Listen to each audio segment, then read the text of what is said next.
Good afternoon, everyone. Welcome to the fourth panel in our series focusing on strategies for working remotely. I'm Elaine Rayborn from Sandia National Laboratories and the panel series lead, along with my co-moderators, Ashley Barker and Rebecca Hartman-Baker. We welcome you to spend the next few minutes with our panelists who will share their experiences and lessons that they've learned from onboarding interns and team members virtually. And we're joined today by a great group of panelists. We're very excited to start this. First up will be Helen Kadamatori from Lawrence Berkeley National Lab. Marcy Kelly will follow from Lawrence Livermore. Jay Lofsted is from Sandia National Laboratories. Beth McCormick is from Lawrence Livermore National Lab. And Raj Sankran is from Argonne National Lab.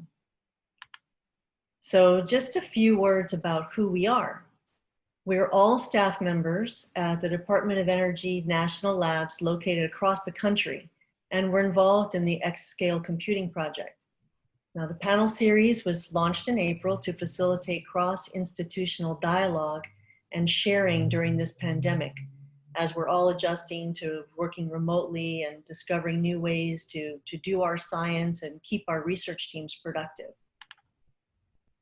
So the panel discussion format today will include brief introductions from the panelists. Our guest moderator, Rebecca, will be moderating their discussion. And the panelists will discuss some advice for us, challenges that they've incorporated or that they've encountered, some unforeseen benefits to some approaches they've tried, and opportunities that we can look for from this experience. So during the question and answer portion, after they've had about 5 minutes to make their address, then we ask that you, if you have a question, that you type your question in the Zoom chat box. Or if you haven't logged in with your name and affiliation, if you could include that in your question. And then Rebecca, Ashley, or myself will make sure that your question gets asked. And if you prefer, you can just indicate in the chat that you prefer that one of the moderators ask the question for you. We really value your feedback. And so if you could fill out a survey after this panel, we would certainly appreciate it. And our slides and video and all the biographies will also be available at this link at the bottom of our slide, which is the website for virtual onboarding event. So now it's my pleasure to introduce our guest moderator, Rebecca. Rebecca has a really interesting background, and she has actually been leading the user engagement group at NERSE, and she's responsible for user community and advocacy, and she's also the lead of a podcast, the NERSE User News, covering a variety of topics for users. And so she is also has worked as a postdoc and scientific computing liaison. She's hired many people in her career, including students, postdocs, and staff. But until recently, she never onboarded anyone virtually. So this will be a really interesting discussion for all of us. This summer, she's welcoming 2 staff members and 4 interns to her group. Rebecca, welcome, and thank you for being our moderator today. Well, thanks, Elaine, for that very kind introduction. So we have, like Elaine said, we have our 5 panelists today. And so first, they're going to spend about 5 minutes each talking to each of their slides. And in between, we have little interludes here, courtesy of Elaine, with the little PhD comics funnies here that are relevant to our discussion, or at least tangentially relevant. So let's go ahead and get started with our first panelist, Helen Kadamatori, who is operations deputy in the, well, I'll let her introduce herself, but at Berkeley Lab, so she and I actually work together. So Helen, go ahead and introduce yourself and tell us what you think. Hi, everybody. So I am the operations deputy for the computing sciences area, as well as the computational research division. I've been at Berkeley Lab for about 13 and a half years and worked at the UC Berkeley campus before that. Most of my comments on this slide are relate to our summer intern program, which we've been building over the years. In fact, in the summer of 2019, we had over 180 student interns working in the computing sciences area. And so we've really built up this big program, and it's gotten more refined as we go along.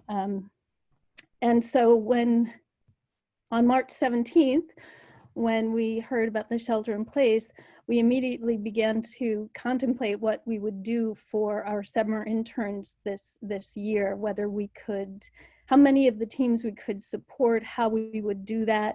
And so a lot of what I bring up here is related to that. So we have in fact been able to support all the teams that were selected to be summer interns this year. And some of the things we did were, we shipped out laptops to all of the students. We have many VFP teams, SRP teams that are comprised of faculty as well as students, and many of the students needed laptops, so we got these special boxes that we were able to safely ship them in that included all the return packaging and the return labels, so it should be simple for the students to return them, that kind of stuff.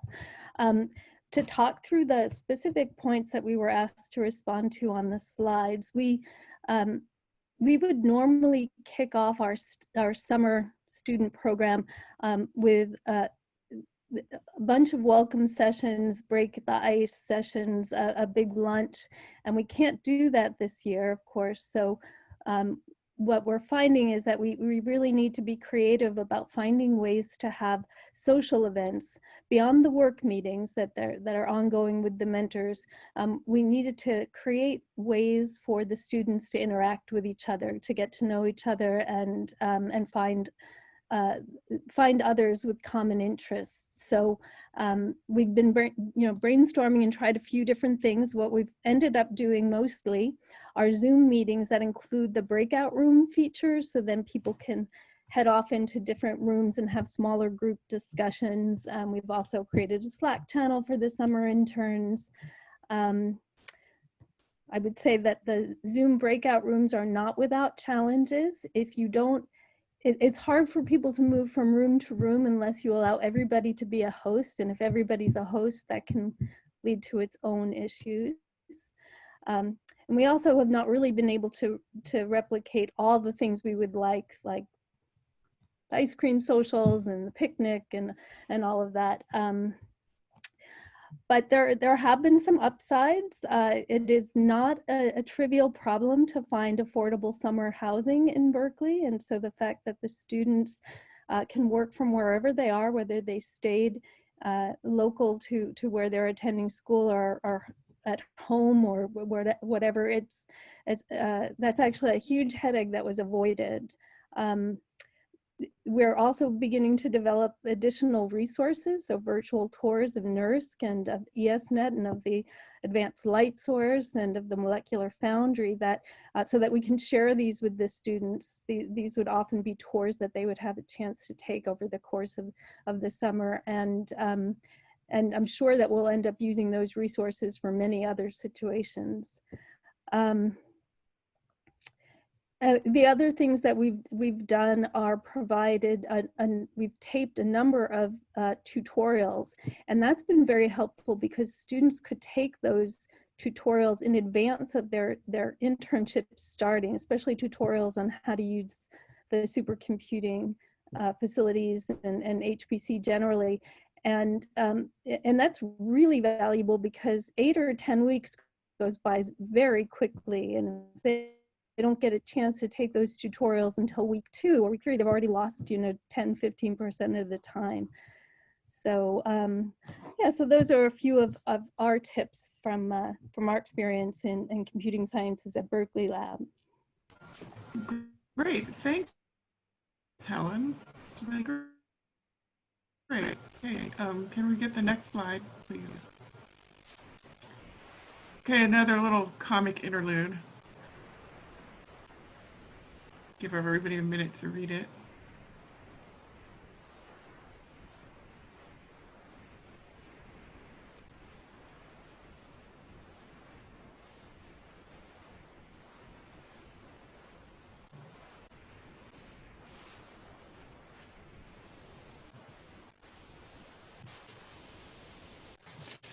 All right, so our next speaker is Marcy Kelly. And Marcy is a Computing Workforce and Scholar Program Manager at Lawrence Livermore National Lab.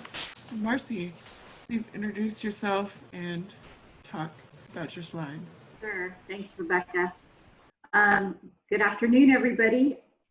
I have worked at Lawrence Livermore Lab for over 30 years. I've spent my whole career here at the lab, and probably for the last 5 years, I have run the computing directorate scholar program.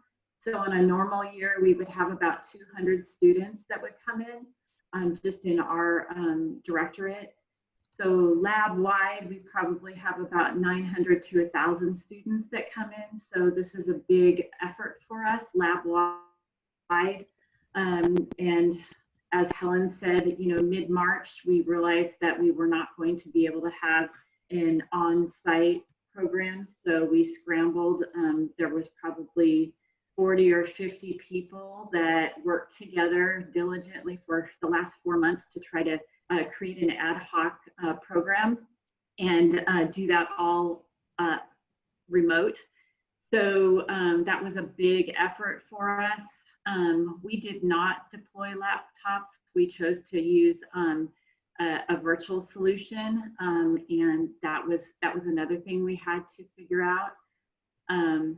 There were a lot of things because we do require our students to have first level clearance to be employed by us. That was something that many of the security processes and other processes that we have to go through are manual and also require a lot of paper. We realized that we had a lot of processes that were not automated and still, paper process, which was very much held us up a lot. So that, I think those were big hurdles. So the advice that I think I would give to folks is that we really had to stick to, we do allow our mentors and our programs to customize their summer programs. And so this year we were not able to do that.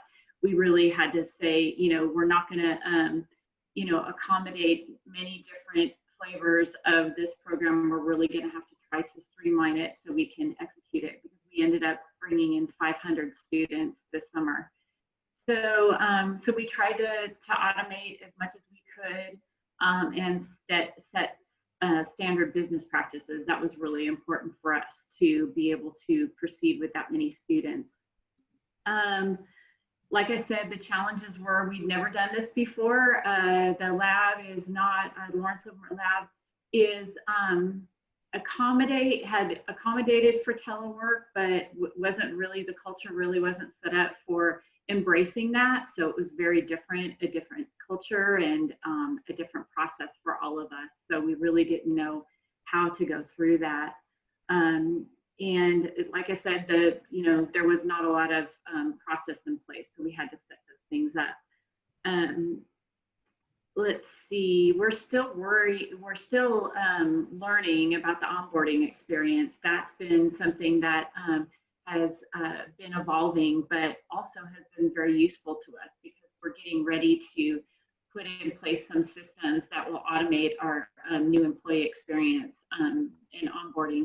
So actually this whole process was really timely for us and helped us look at some of our pain points so that we could get through some of those barriers when we actually do the, the big automation process for onboarding.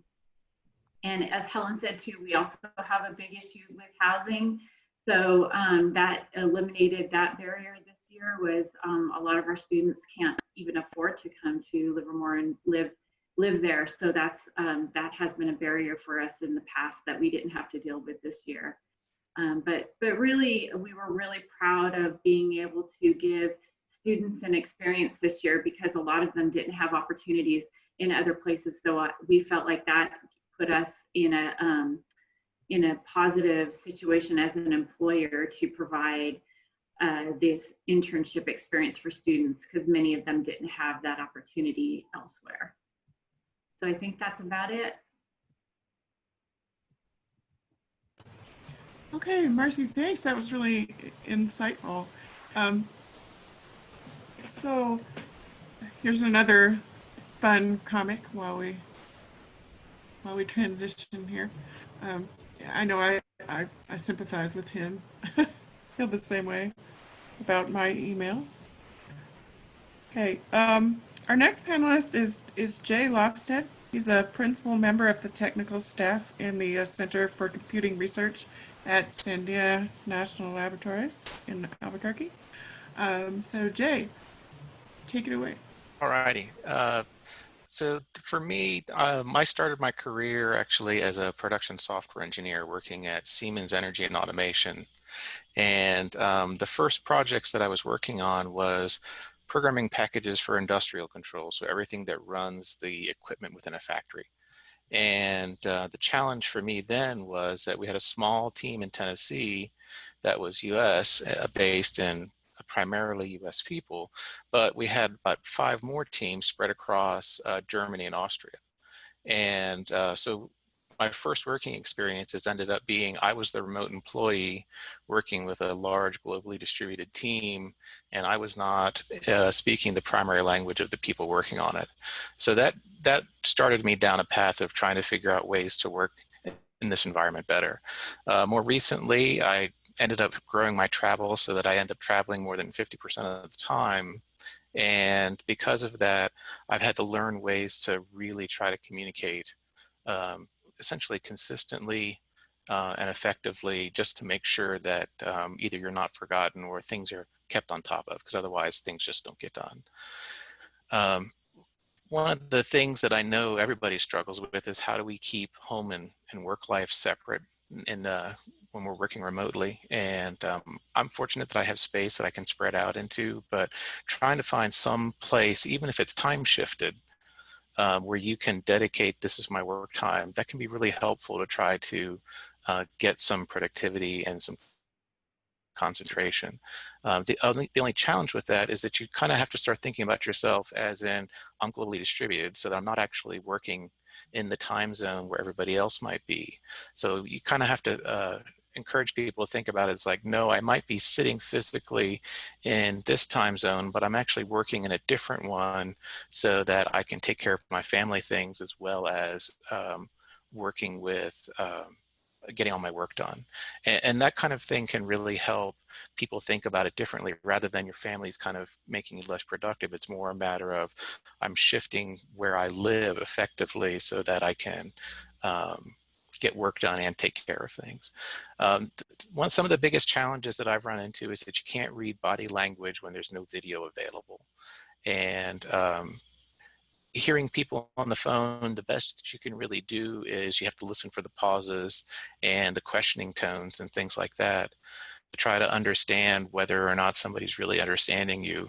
You don't get that look on their face to understand when you've said something that really confuses them. So trying to use as much video-based communication, particularly early on, is important to figure out where somebody's comfort level is, because without that, you have no idea where things are going. So try to find some way to be able to connect with them so that you can see and experience as much of the nonverbal communication as possible.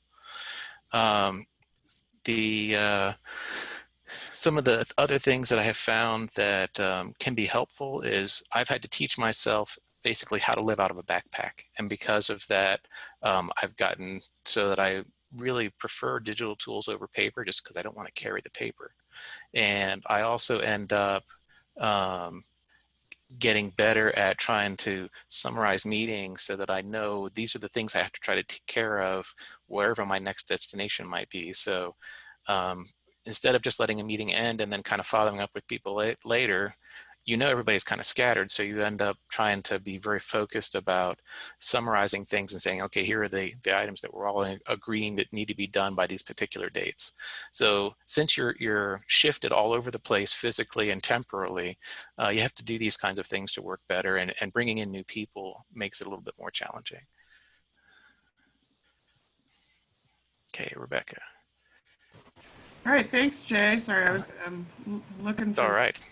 Looking for my mute button there.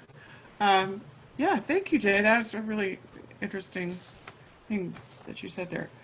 Okay, so our next speaker, oh, okay, this one I thought was really funny, actually, this PhD comic. But our next speaker is Beth McCormick.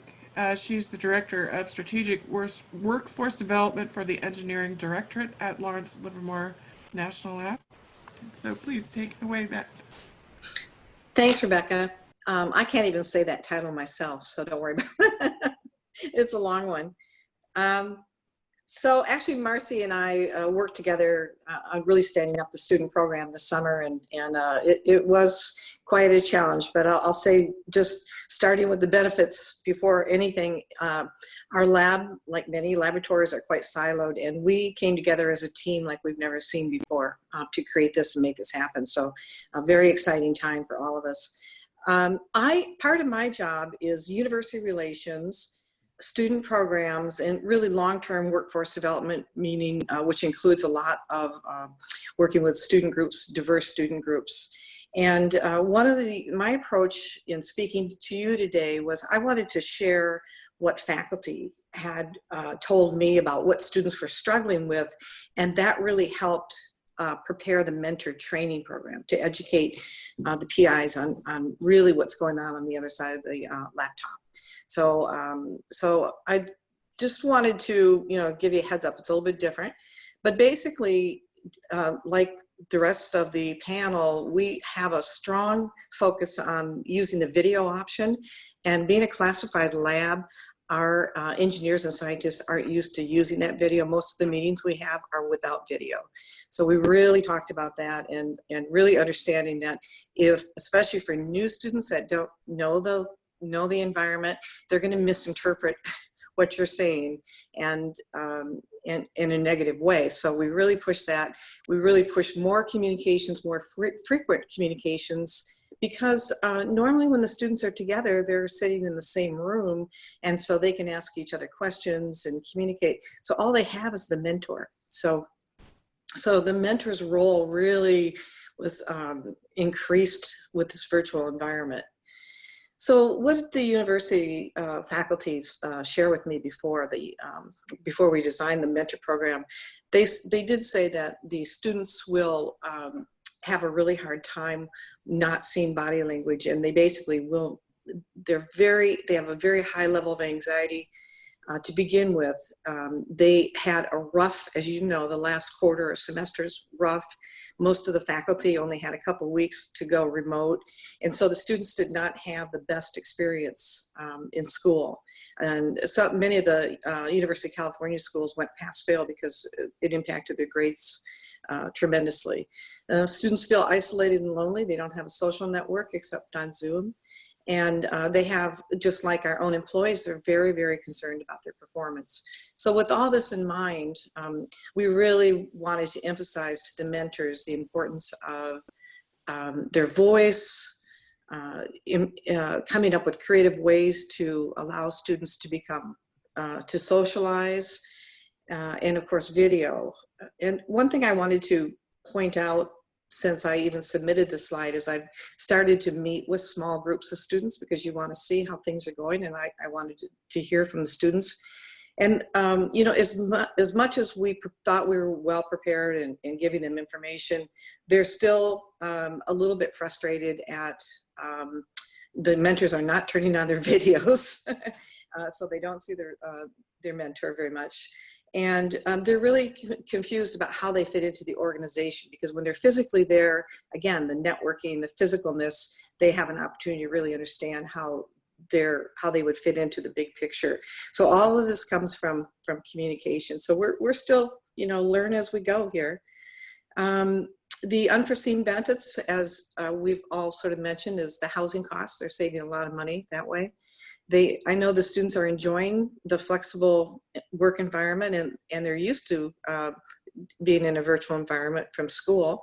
The other benefit is that the many talks that we organize for the students and tours, we have often been criticized in the past for not offering those same talks to our new employees. And so now we've opened up all of these sessions to employees as well as students. So there's a benefit to the entire laboratory to have this virtual environment. And the last thing is the opportunities to look for from this experience is I do think this will change how we work with students in the future. And I really foresee that many students will be able to work part-time during the school year, which is great for us because it does take a long time to onboard them and to teach them about the environment. And I think the last thing is thinking about the campus relationships is we'll be able to give more virtual talks to student groups on campus that will help build our student pipeline. That's pretty much all I have to say. Happy to take questions though later. All right, yeah, great. Thank you so much, Beth. That was really interesting. Okay, so our final panelist is Raj Sankaran from Argonne National Lab, where he's a member of the technical staff and Weigel Edge Computing co-lead. So Raj, take it away. Hey, good morning, good afternoon, good evening, wherever you are. My name is Raj Sankaran. I'm with Argonne National Laboratory. I've been here for about 10 years now, joined as a postdoc. Actually, I started my career as a student intern, right? So this kind of does the full circle. And the last 6 years, I've kind of co-led this work that we call Waggle. It's basically AI at edge computing. So what I do is not exactly related to ECP, but it's got a lot of interest in the ECP community, or it's got a lot of parallels there. And the work is kind of interesting because it not only deals with computing, but it also deals with physical hardware because we build systems. We build systems that we deploy out in the open. So the challenges that we have are not just computing challenges where you want to give people access to a computing resource on campus, but it was also about giving people access to hardware resources, having people build stuff, having people experiment with stuff and things like that, where things can become interesting, right? So many of the points that I have on this particular introduction slide are things that people already covered, but I'm just going to quickly walk through them. So as Jay said, you got to start thinking about moving away from pen and paper tasks to more online stuff. There are different kinds of ways you can arrange meetings and stuff like that. So I would, pick one that suits your team and pick one that works for your lab. Some labs like Zoom, some labs like Blue Jeans, there is Slack, and there is Microsoft Teams and whatever it is, right? So those are all things that need to be considered in some sense of the way. The one that kind of works for your budget, the one that kind of works for your lab, the one that works for your security model, and so on and so forth. There is one thing that I would like to talk about. I work with a lot of students across different programs, right? So the students that I work with are anyone from high school, right? People 18 years or older in high school, all the way to graduate school. And these students come in different flavors. They are local, they are international students, and so on and so forth. And particularly this given time, international student approvals, et cetera, are taking much longer than you would normally expect them to, right? So these are things that we sometimes don't really understand.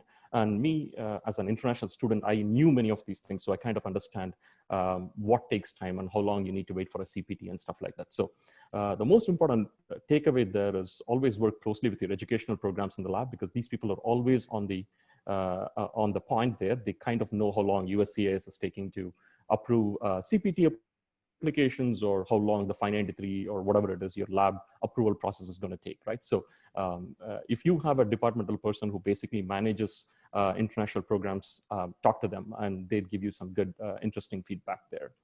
The other thing that we kind of noticed is most students are not really set up for working from home, right? So as adults, we can kind of basically change things. As adults who make a lot of money, maybe it is much more easier, but as students who are graduate students or undergrads or stuff like that, they don't really have the space or the equipment to do things. Often they don't even have a proper place to sit and work for 8 hours a day, right? And there have to be, we have to find creative ways to make that possible for them. The one thing in terms of challenges that we have run into is time zones, right? So after COVID outbreak happened, many of these students started going back home. So essentially you could be sitting in the central time zone, whereas your students could be all over the world. And particularly given that I work with students both in the national lab space and also in the university space, some of my students also are in other countries, to be precise, at this point in time. So there are 12-hour or 13-hour time shifts, and you have to find a way to basically make that work. And the most important thing is to be understanding of that, because the student may not always be able to get on your 9 o'clock scrum call or your 4 o'clock demo time or whatever it is, right? So something to work around there. The other thing that we've kind of seen is funding challenges, right? So there are certain programs in universities like work study programs, which kind of disappear because universities are also seeing a reduction in funding. And that kind of basically creates anxiety in the students. And also, you've kind of basically set a target for a particular project, but that's not going to happen right now because the funding mechanism is gone, right? So you got to think about that and creatively come around that. So unforeseen benefits, yes, people have talked about it, space, housing. And at Argonne, we always have a big problem with housing students inside the lab too in terms of desk space. So that problem kind of goes away. And another unforeseen benefit that I've seen is students who were earlier interested in, let's say, a more hands-on, let's say, biology or something where they had to do wet work in the lab, suddenly were not able to do things like that because the labs were not open for it, right? So you then started getting students who had secondary strong computing skills, and you could bring them in your group and start working on problems which would otherwise not have happened, right? So you're talking about cross-domain, interdisciplinary work that you're able to do right now. So that's something that we have seen. At least we've seen 3 or 4 students this summer who couldn't really work in their biology or environmental science space and started working on computing aspects of it, which was pretty interesting. So in terms of opportunities from this experience, one thing is, of course, all of our travel is cut down, right? So does that mean we can take more students and we can have more one-on-one discussions? That's something that I've been trying to do, and it seemed to work fine.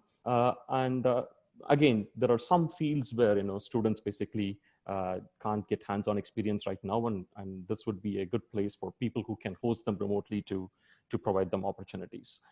One challenge that I would like to mention before I stop is that when I basically take interns, I tell them that they have to spend at least a little bit of time every year talking to people who are doing something in a field which is completely unrelated to their work. And as graduate students, that kind of broadens your idea of how your thesis can go. And as undergraduate students, it basically gives you an insight into how people do research and how you could probably structure a graduate program. And that thing is kind of lacking because they don't really have the opportunity to talk face-to-face with people. But I think Slack and other common communication mechanisms are providing some of that, opportunities. With that, thank you very much, and I'll be happy to take questions later in the panel. All right, thank you so much, Raj. That was really interesting.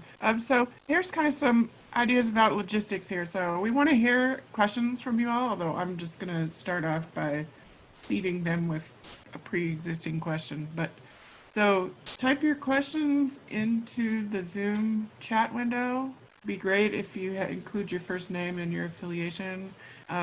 Monitors will ask you if you want to unmute and actually say your question, or if you want us to say it for you. And then if you do your Zoom settings to gallery view, then it looks like a giant Brady Bunch episode. But also you can see all of the panelists and while they're talking.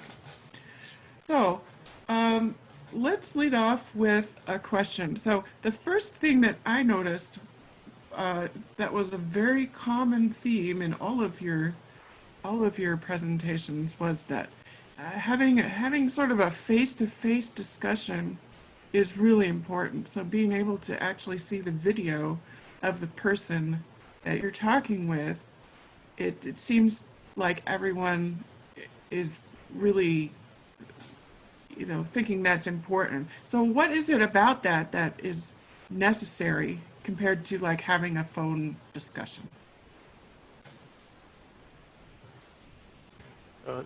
This is Jay. I'll actually jump in on this one because I have a student that I started working with as an undergrad, and she's now a PhD student. And I terrified her first day in the office.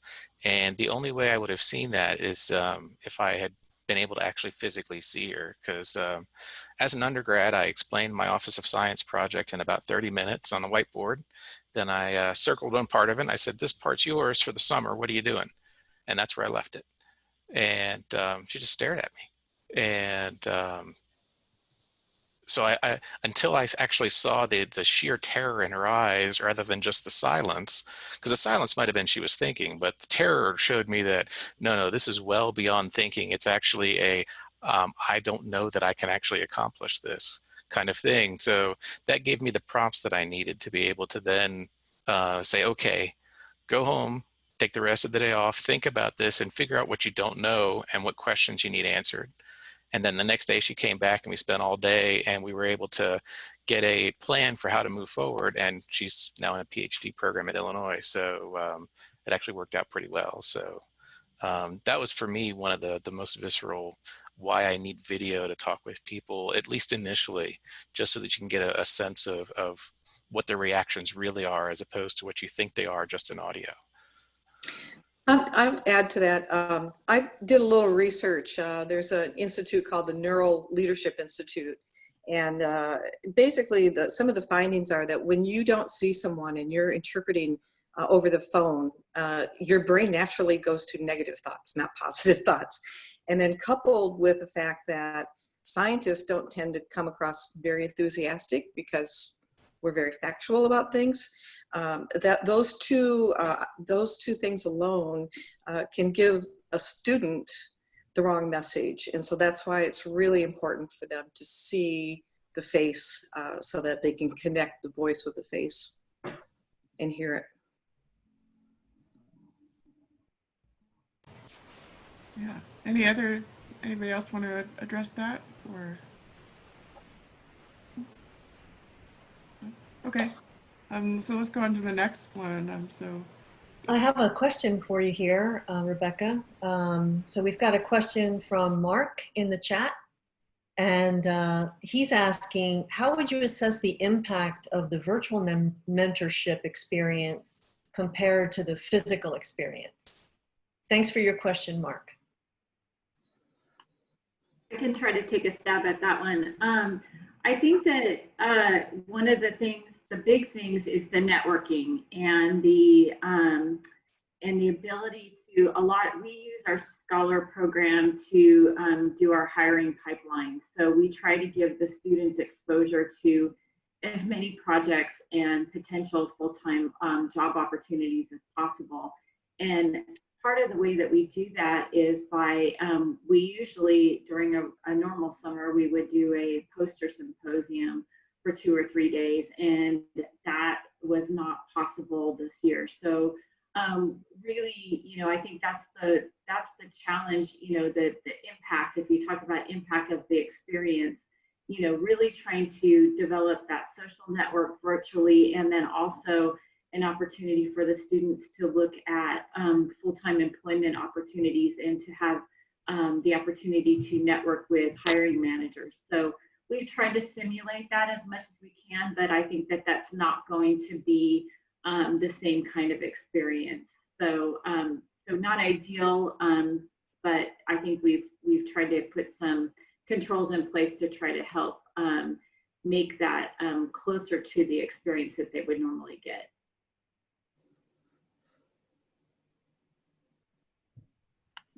I wonder if anyone else has any other thoughts along these lines. I'm really curious too, when you're onboarding virtually, are there some modifications you're making to your web pages, your web presence, your social media presence? Have you noticed, have you had more emphasis placed on these types of ways to get the organizational culture out there. How have you all been handling that?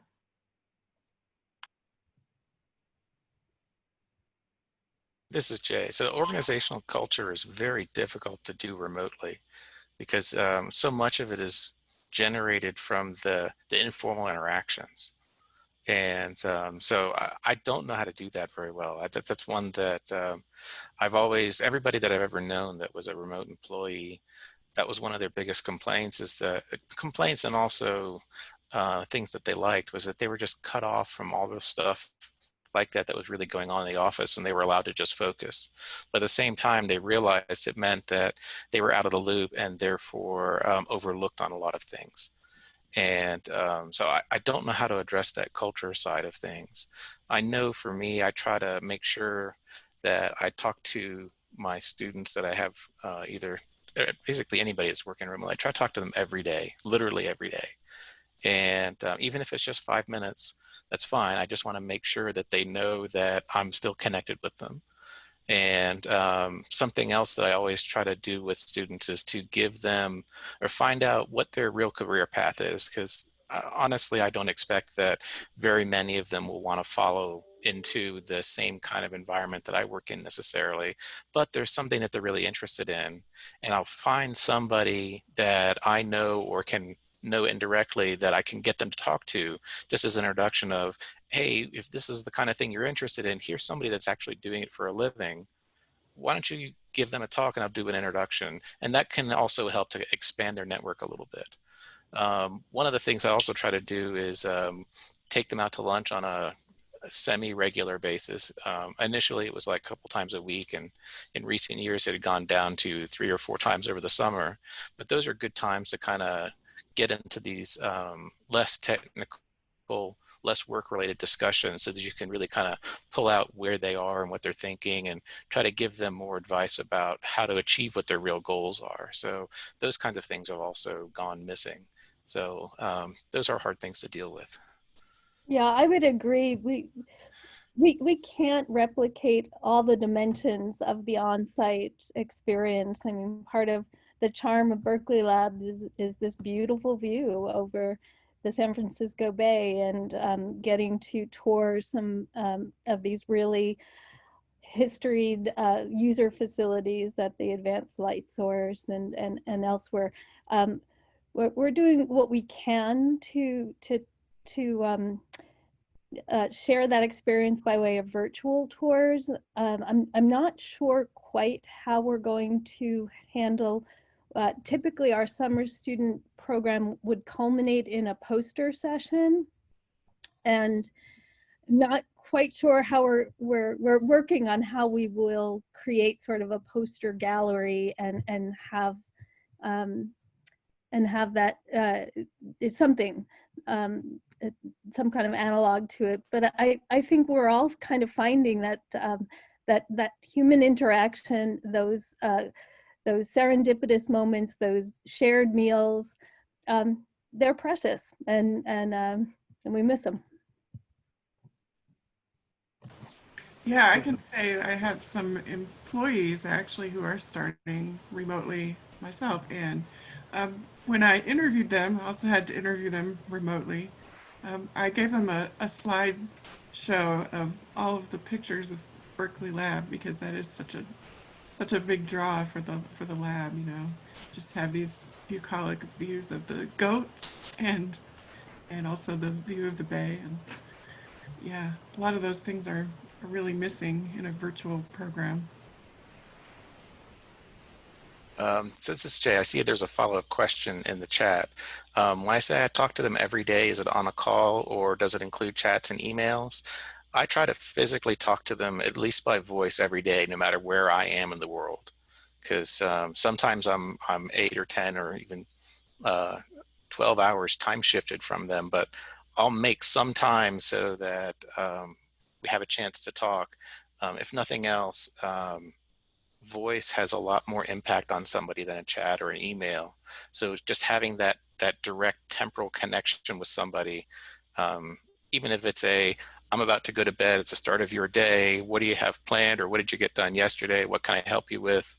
I'm really tired, but I'll do my best for you. That kind of thing really, really helps in my experience. But yeah, it's a voice call pretty much every day. You know, Jay, to your point, there's a comment also in the chat that Melissa posted. And if you don't mind, I'll read it. Melissa says, I have found that voices are likely to be equalized in a virtual environment. We are hearing and or seeing the voices who were overlooked or talked over in a live environment. I think the virtual environment has been good for inclusion, leveling the playing field. I did not see this listed as a benefit of the virtual environment, so I wanted to mention it here. And Melissa, I think that's a great point. If you would like to unmute yourself to say a little bit more, we would love to hear from you, because I really think that we would agree with your comment. Yeah, hi, I'm Melissa from ORNL, and I work in learning and development. I'm the director of learning and development. So we've had a lot of experience in the virtual environment, switching quickly from live, where we earned our living, to virtual. And we saw that immediately, that we had much more engagement in training activities and in the onboarding process, where people felt it was a brave space, or there was more room for them to engage and talk. And I saw earlier there was a question about, can you really judge fit for the organization when you're doing interviews and things live? And I think if you look at some of the diversity studies, fit for an organization can be a code word for exclusion. And so it might not be a bad thing that you can't judge fit. And I think we just have to hone our other skills that we may have gotten a little lazy with using, and tap into those other areas. So thank you for this seminar, and thank you for the opportunity to speak. Yeah, thanks, Melissa. That was really great. And I totally agree with you about fit. And in fact, so when I was interviewing my employees who are starting this summer, it was actually the two online ones. So I had 4 candidates, and it was the 2 online ones who actually got the job. They were, they were very well qualified, and that's all we could judge was, are they well qualified? Not, can I go to lunch with them and have a reasonable conversation or something. It's really about whether they can do that job.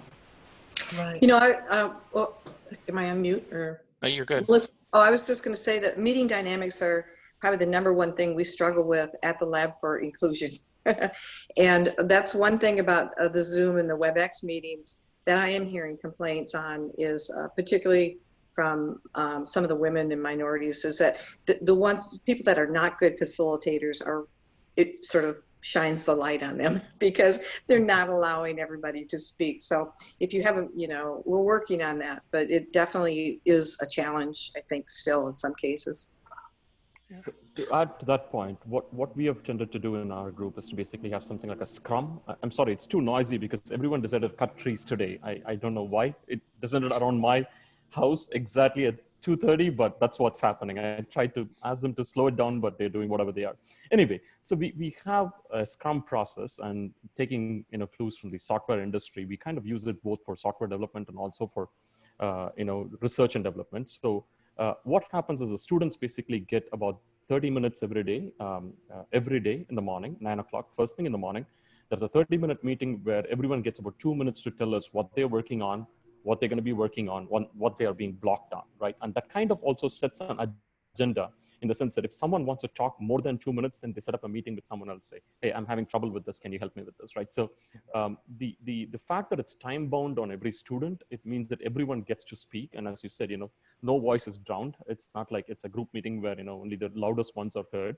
So that goes well. And the other thing that we've tried to do is basically have a coffee time at about 5 o'clock on Monday, Wednesdays, and Fridays. So it's like, you're not forced to come down there, but it's 5 o'clock. You can join a Blue Jeans call, bring a beverage of your choice, and just talk about random stuff.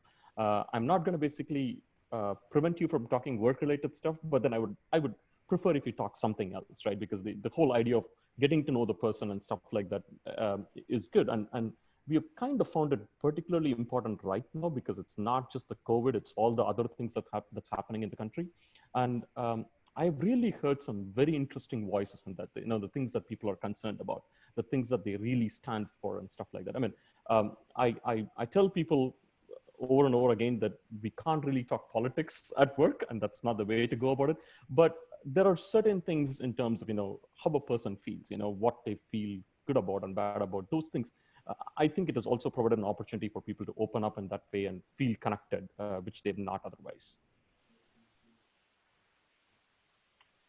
Yes, this is Jay. I just wanted to reiterate the point about being a good facilitator. That is so important, and something that I know when you transition from in-person, where you can kind of get a feel for the room and who's talking and who's not, but when you're online, since it's just voices, it's really hard to keep up with that. So learning and using good facilitation skills is really important.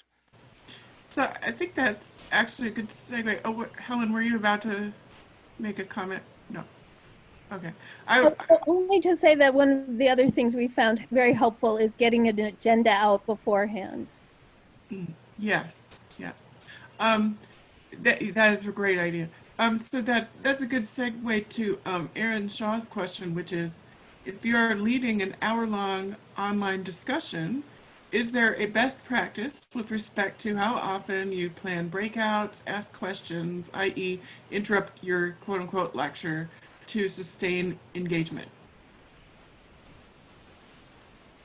That's a good question. I'd love to hear an answer, if anybody has one. We aren't really doing any breakouts for the 1 hour sessions. We are doing breakouts for 3 hour workshops, at least one breakout. But we find that the 1 hour seems to be okay. This is also something that, if you don't mind, I'll comment on. I found that even in 90 minutes, a nice breakout, maybe a 5-minute break, that's really useful. It works even with virtual meetings.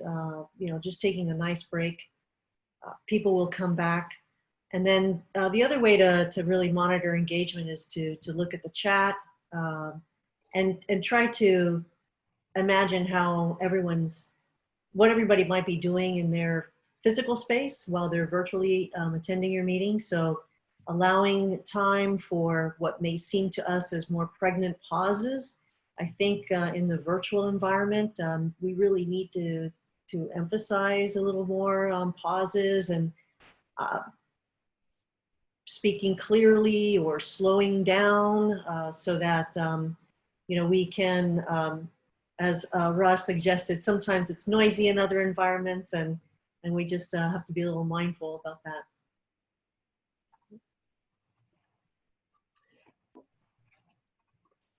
I think I just wanted to chime in. Sorry for monopolizing for speaking a second time, but I think it depends on what your environment is. But if you want people to remember and learn something by what you're delivering, research shows that every 3 to 5 minutes you should be engaging with your audience and your learners.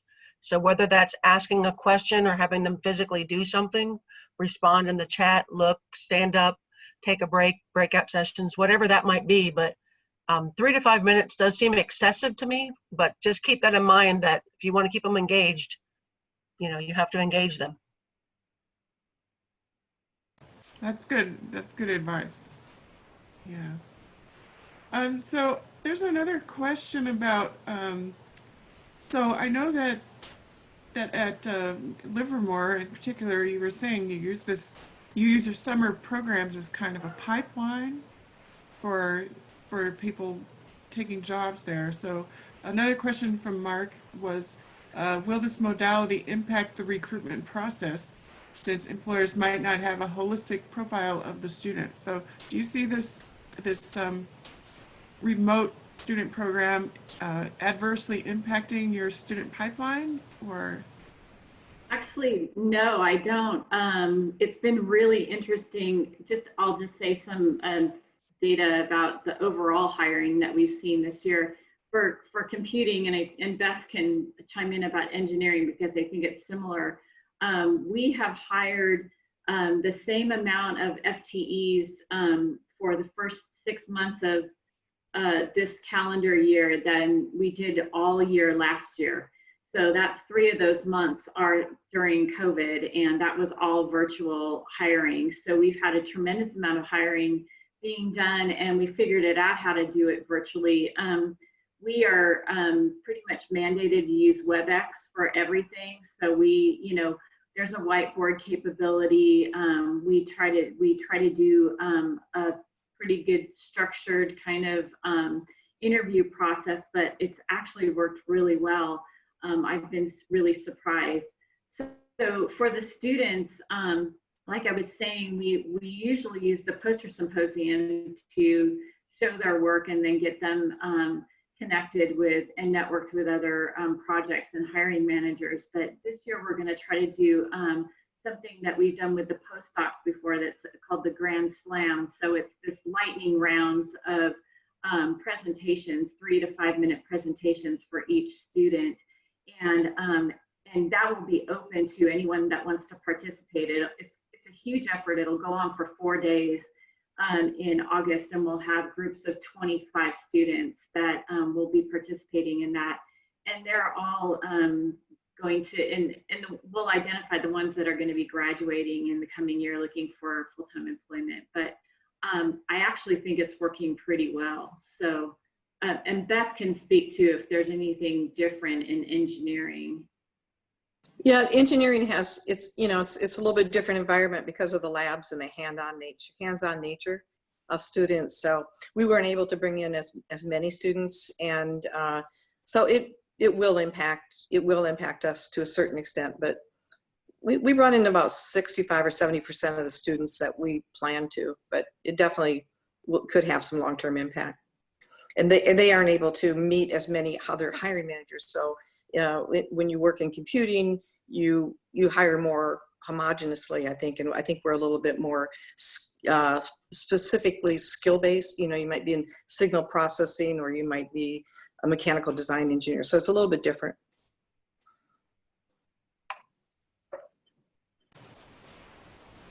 All right. There's a question in the chat about social activities, and this is to follow on what Raj was suggesting, that you can have a tea time or coffee time with students, but have you all done any other type of virtual social engagement?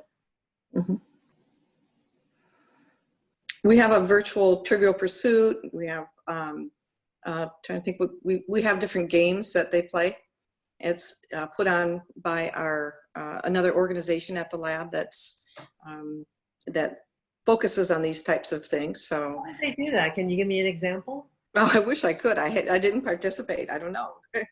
We can share later. That'd be great. Yeah, I think they're doing a Monopoly game too virtually. Yeah, I think that.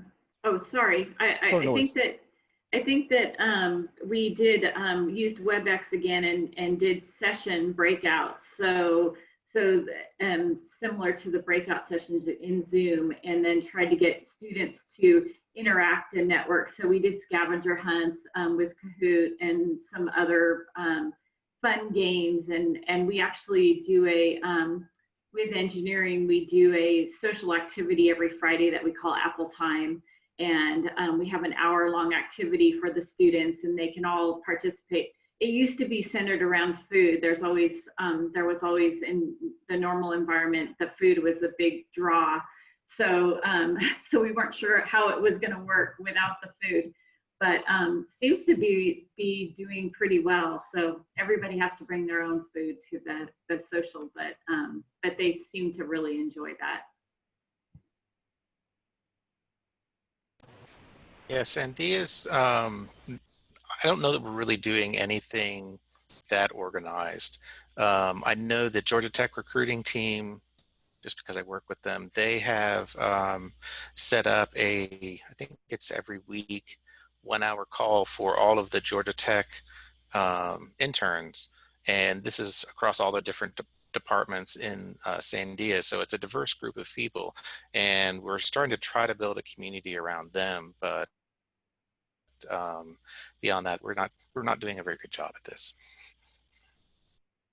I think on the Oregon end, things are kind of evolving. I mean, there is a whole bunch of stuff that the educational programs is doing, but I've also seen people on our local division-wide or directorate-wide Slack channels talking about group yoga, group games, and stuff like that. And I've also known people where people do socially distanced bicycling, in which case you just ride and come and say how quickly you rode and whatever, right? I mean, they normally do runs in together, but now they do it independently, and of course it's the honor code and all that stuff. But I've seen a lot of people participate in things like that, and that seems to be going well, particularly with people having Fitbit kind of stuff.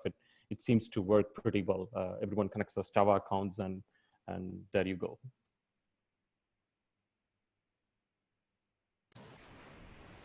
So looks like we have a comment from Lisa Searles-Law from Jefferson Lab, and she's, let's see, the students have appreciated questions to panelists that address current concerns. How are you managing current projects? What is particularly helpful in staying organized in this space? How are you managing stress and maintaining balance? As the students relate to their mentors, there's great appreciation for their insight and open dialogue. Yeah, Lisa, I think that's a really good point. Would you like to unmute yourself and say some more?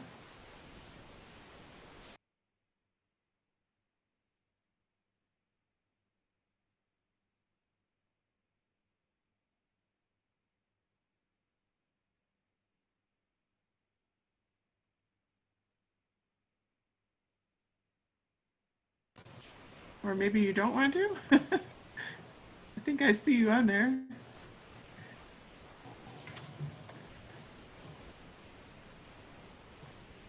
Sure. There we go. There goes the mute. So as we expose our students to different panels, such as an alumni, past alumni students panel, we do Women in Science Roundtable, a Roads to Success panel. The types of questions that end up being generated tend to be more in the workspace, if you will. But I have found that the students are starting to ask the questions about how do you even set up your workspace so that you're productive as a researcher, and what does it look like to manage your stress and to maintain balance where work is flowing so much into your private life. And so that's now become a theme for the panels that we talk to, and we're really getting some great dialogue with the students, as well as I think some connections are just being made that there's a commonality that we're all trying to negotiate this new normal that we're in. Yeah, that's a really good point. Thank you. Thank you for sharing, Lisa. Mm-hmm. Yeah, Lisa, that's, we're doing that with employees because employees really have needed that. But I hadn't thought about doing that with students. That's a really great idea. But we have like panels of employees that are both working with kids and discussing the challenges and really understanding that it's not equal for people. I don't have any kids at home. It's quiet all the time. And it's very different for, probably 50% of our population with kids. So that's a really, really great idea to work with students too, because they don't all have their own bedroom. They might be sitting right with brothers and sisters running around.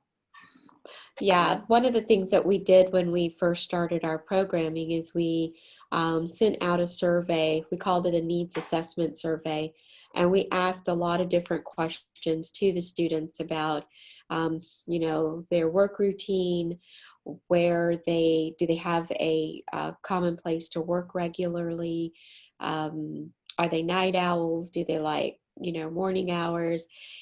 We were kind of lucky that we did not have many in varying time zones. We're about 2 hours off, so not too drastic, but we figured out that 10, 11, 12 o'clock is the best time to start getting them up and ready to go and acclimated and thinking that they can come to a meeting at that time.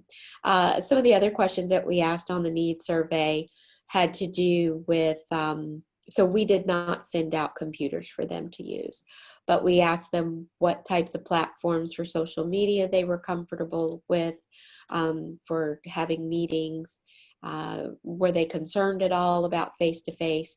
And as we drilled down and saw what some of the granularity was with the students, we did start to reach out, and we started to post some things to help them with the areas that they expressed concerns in.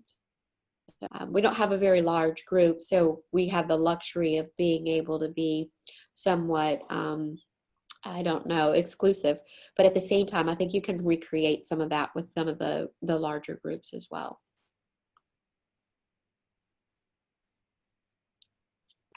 There's been a question that was earlier in the chat log about whether or not anyone has seen any type of training online for being a better mentor.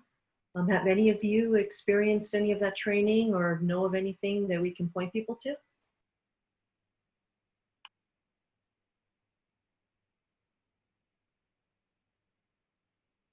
Not necessarily an online or a recorded resource, but many of you may know Jerry Richmond. She is funded by the Department of Energy. She heads a program, I think it's out of the University of Oregon, called Coach. I would take a look at it. It's Jerry, G-E-R-R-I. And you can invite her. She's funded by DOE to do this. And so she's very responsive and extremely passionate about providing guidance in how to be a mentor. And we've set up, for example, and Rebecca actually is the one who is setting this up, for her to do a session with, each year we have a mentorship program for staff to mentor staff within computing sciences. And so we, every year we have Jerry come and give that workshop for new mentors. It's a great resource, thank you. And Ashley just posted a link to it in the chat. Oh, perfect. So, something I'm interested in finding out from everyone, because I think we are getting close to the end time here, is like, so far we've been focused on students primarily, but do you see this going forward into the future for regular, like, staff employees of your lab or your area?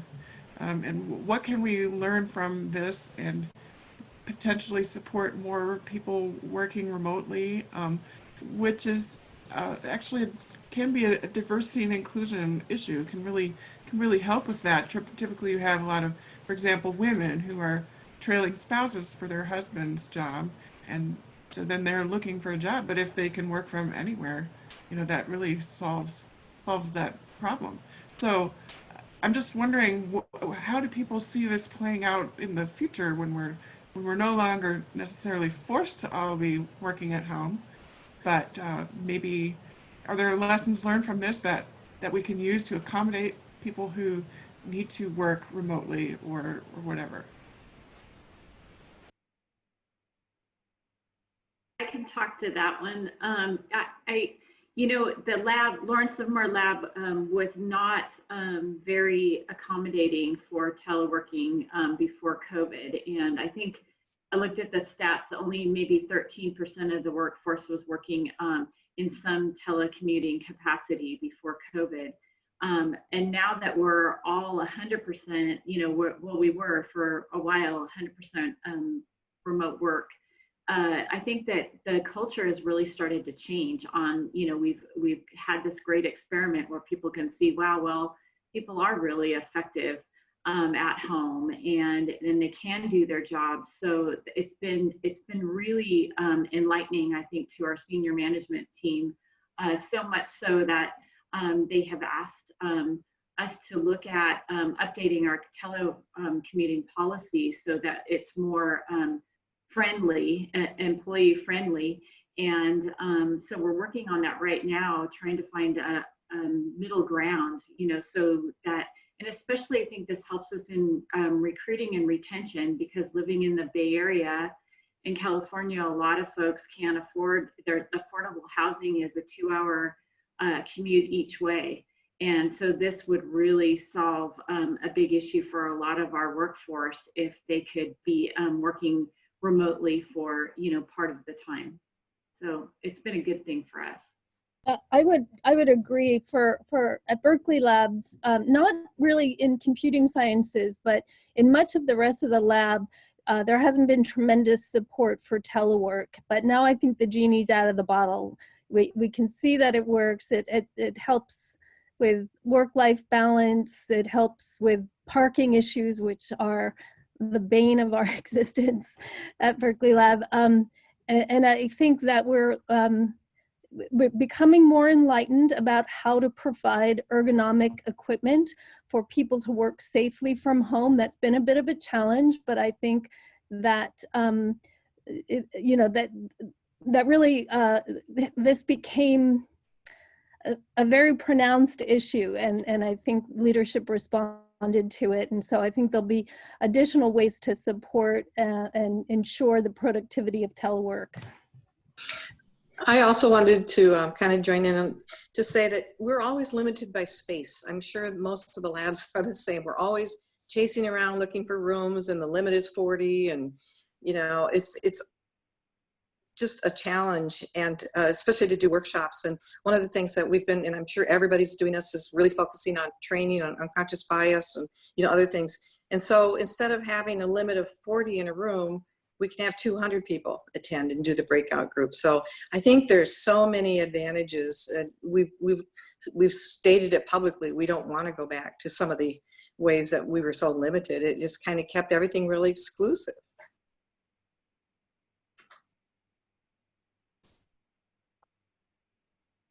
So this is Jay. One of the things that I want to actually thank COVID for, since there's actually only probably this one thing, and that is it has forced managers who were not comfortable having remote employees adjust.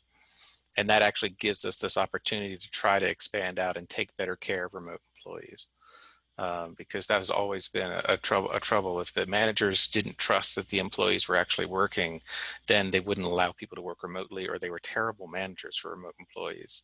And this has forced them to learn how to do it and become comfortable with it. So.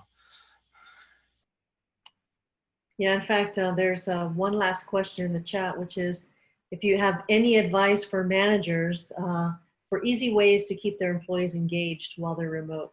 And if you don't mind, we'll go ahead and maybe answer that question, and then we'll probably have to close the panel.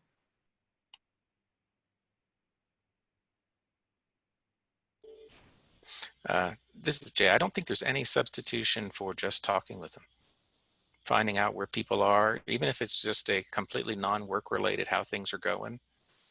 Just find out what's going on with people.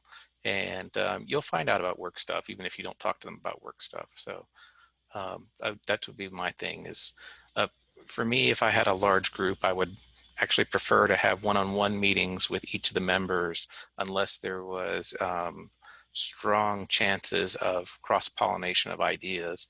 That way, that's less of a productivity impact on everybody, but also it allows me to have more candid conversations with people. And that may reveal issues that people might be having that they won't speak out with in a group. So that would be my recommendation. Jay, that was great. We're doing what we call listening sessions. We don't tend to listen. We tend to just talk and give information out. And so we're really focused on getting information up to us, the managers. And that really engages people because we're listening. We need to listen more than give direction and just talk technical. We need to hear about how things are going at home and how things are going. People are really wanting to share right now. Yeah. This is Raj here. Yeah, we've had two people start actually during COVID, right? I mean, their process was basically started long before COVID, but they practically came on board after we all started working from home. And one thing that's kind of sort of worked for us well is what I would call a buddy system, right? So there are people who are in some sort keeping track of their, coworkers, in some sense, word, having friendly conversations every now and then, and the information kind of percolates. And as Beth said, I mean, people really want to talk. There is a lot going on. And I'm not just talking about COVID and the health, it's just that there's a lot going on right now. And people are generally interested in talking. And I think in summer, our group swells as big as 20 people, right? With students and regular staff and everything else in between, we are like 20 people. And it's easy to lose track of everything. And we have found that, the simple coffee times, the simple scrums, being online on Slack, having people's phone numbers, just trusting them and basically saying, call me if you need something, right? I mean, that's one thing that we did right before COVID. Created a group ledger, everyone's phone number, some sort of a buddy system. Like, every once in a while, just ask this person if they're doing fine, right? If something doesn't work out, just let us know, kind of. That has kind of worked out really well for us, I'd say.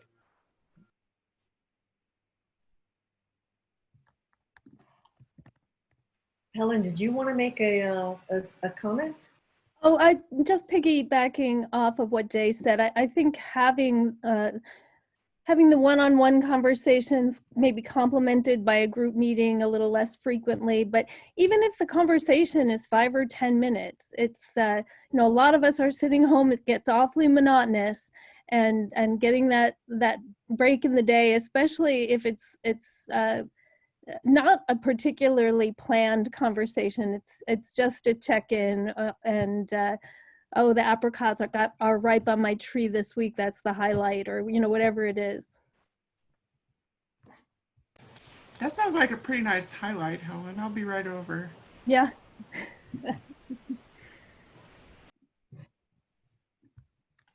Okay, thank you, Rebecca. Thank you for moderating that session, and thank you to all the panelists for your participation today. You were all really fantastic, and we're also grateful for your expertise. So I would like to remind everyone that we have the link to the feedback form in the chat. If you could submit your feedback, we would really appreciate it. It would help us make the panel better, and we really want to improve the series. I think we're going to be doing this for a while, so we appreciate all of your help and participation. Another way you can reach out and get to know us better is through our Better Scientific Software site. We have a lot of resources on this site for scientific computing, onboarding, remote working. A few of the links are listed here. We're always looking for contributors, and you can sign up for a regular digest. So again, thank you very much for your participation, and thank you to all the panelists for sharing your expertise. We really do appreciate it. And Ashley is behind the scenes, but thank you, Ashley, for everything that you've done today, and Rebecca too. Goodbye, everyone. Thank you very much. Goodbye.